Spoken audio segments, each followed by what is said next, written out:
Cicero de Officiis, episode 29.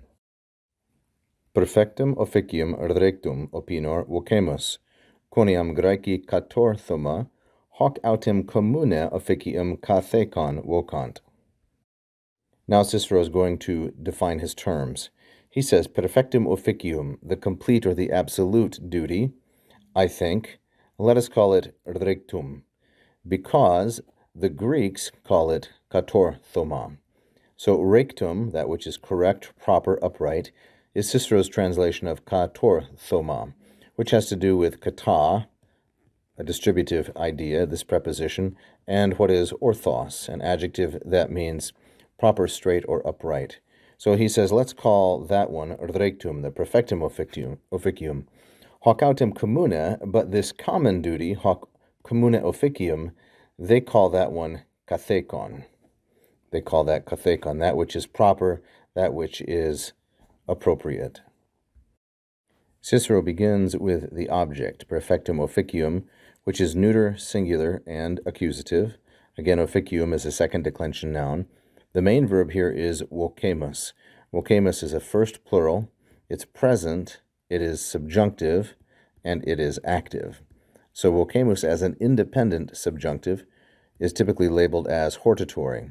This is when we give ourselves a command. So it's like a first-person command.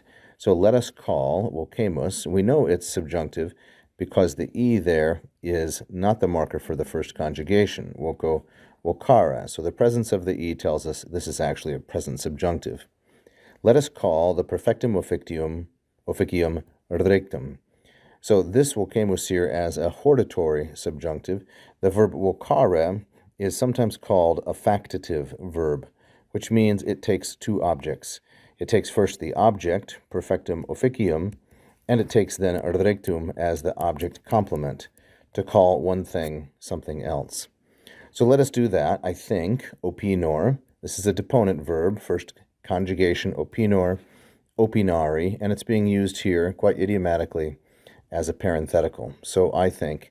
And then we have a long subordinate clause, quoniam through vocant, which is going to explain the reasoning of the main clause.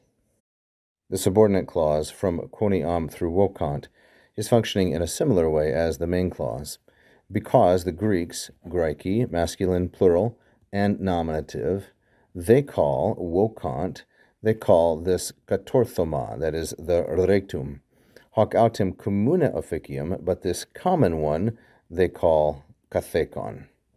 So the implicit first object of vocant is perfectum officium. In other words, he believes that it should be called rectum because the Greeks call the Latin concept of perfectum officium katorthoma. But hoc autem commune officium, the second kind, the common one, the Greeks call kathekon. Now both of these Greek terms here, katorthoma and kathekon, they are neuter singular and accusative, and they are functioning with vocant also as object complements, in the same way that rectum was the object complement of vocemus. Thank you for watching. I hope you enjoyed that free lesson. Please like and subscribe, hit the bell. You can also become a patron at patreon.com/LatinPerDiem.